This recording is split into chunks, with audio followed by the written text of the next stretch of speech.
আমার প্রিয় ছাত্রছাত্রী, তোমাদেরকে নিজাম স্পেশালে স্বাগতম। তোমরা এখানে দেখতে পাচ্ছ বৃত্তি পরীক্ষার 2019 সালের বাংলা বিষয়ের প্রশ্নপত্র। একে দাগে কি বলেছে, যে কোনো 4টি প্রশ্নের উত্তর দাও। একে দাগের কয়ের প্রশ্ন হচ্ছে, ঘাস তো আমার মাও খায়, সে তোমার মতো এত বড় হয়নি, কোন রচনার অংশ? উত্তরটি হলো উদ্ধৃত অংশটি নরহরি দাস রচনার অংশ। কার লেখা? নরহরি দাস গল্পের লেখক হলেন উপেন্দ্রকিশোর রায়চৌধুরী। কে কাকে এই কথাটি বলেছিল? ছাগলছানা ষাঁড়কে এই কথাটি বলেছিল। কেন বা বলেছিল? ছাগলছানা ষাঁড়ের মতো এত বড় জন্তু কখনো দেখেনি, কিন্তু ষাঁড়ের শিং দেখে ছাগলছানা ভাবল সে একটি ছাগল। তাই ষাঁড় কী খায় জানতে চাইলে ষাঁড় যখন বলেছিল যে সে ঘাস খায়, তখন ছাগলছানাটি অবাক হয়ে উদ্ধৃত উক্তিটি বলেছিল।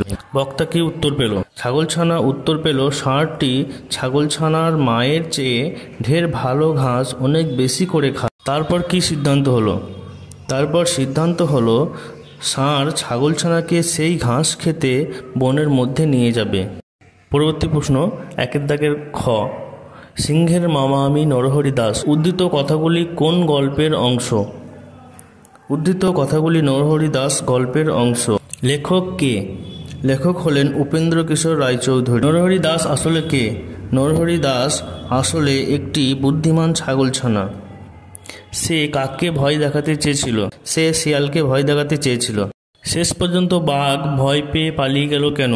বাঘ ও শিয়ালকে আসতে দেখে ছাগলছানা শিয়ালকে উদ্দেশ্য করে বলল, 10টি বাঘ আনতে বলেছিলাম, আর শিয়াল কিনা লেজে দড়ি বেঁধে একটি বাঘ নিয়ে এলো। এই কথা শুনে বাঘ ভাবল শিয়াল তাকে মিথ্যা বলে নিয়ে এসেছে, তাই বাঘ ভয় পেয়ে পালিয়ে গেল। পরবর্তী প্রশ্ন, একের দাগের গ, তোমাকে দেখছি এবার লোহার বালা গড়িয়ে দিতে হবে। উদ্ধৃত অংশটি কোন গদ্যের অংশ? উদ্ধৃত অংশটি ছেলেবেলার দিনগুলি নামক গদ্যের অংশ। এর লেখক কে? এই লেখক হলেন পূর্ণলতা চক্রবর্তী। কে কাকে এই কথা বলেছিল? লেখিকা পূর্ণলতা চক্রবর্তীর মা লেখিকাকে এই কথাটি বলেছিল। কোন ঘটনার পরিপ্রেক্ষিতে এই কথা বলা হয়েছিল? একদিন লেখিকা ও তার দাদা চোর পুলিশ খেলছিলেন। লেখিকা চোর সেজেছিলেন এবং দাদা পুলিশ হয়েছিল।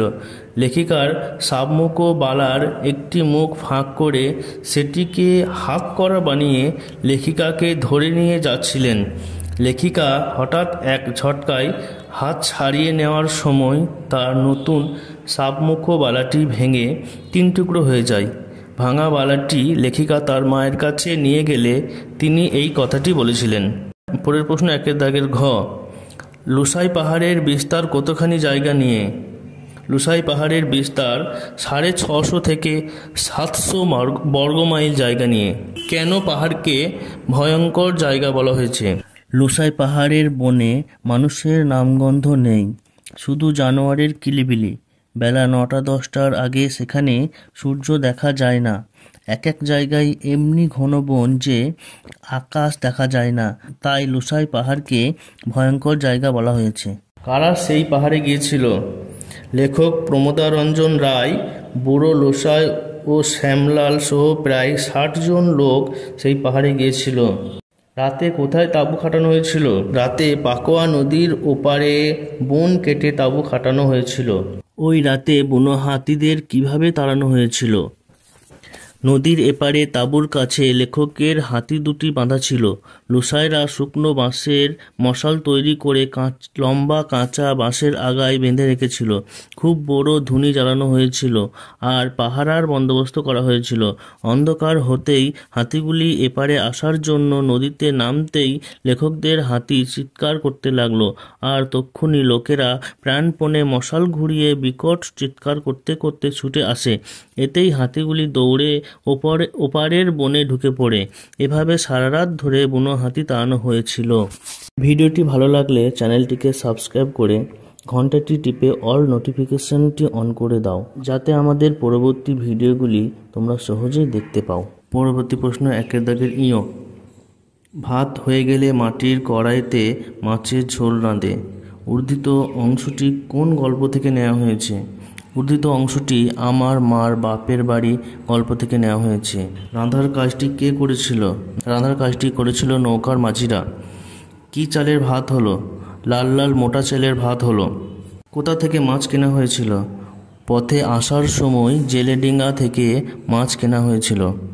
কোথায় রান্না করা হয়েছিল? ধলেশ্বরী নদী পেরোতেই নৌকোর পিছন দিকের পাটাতন তুলে নিচে রাখা মাটির উনুনে রান্না করা হয়েছিল। কিসের থালায় তারা ভাত খেয়েছিল? মাটির থালায় তারা ভাত খেয়েছিল।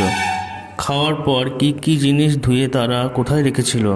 খাওয়ার পর নদীর জলে মাটির থালা, বাটি, হাঁড়ি, কড়াই সব ধুয়ে আবার পাটাতনের নিচে তুলে রেখেছিল। ভিডিওটি লাইক ও কমেন্ট করে চ্যানেলটিকে সাবস্ক্রাইব করে নিও ও পাশের ঘন্টাটি টিপে দাও, তাহলে আমরা এরপরে যখনই ভিডিও ছাড়বো তার নোটিফিকেশন সবার আগে তুমি পেয়ে যাবে।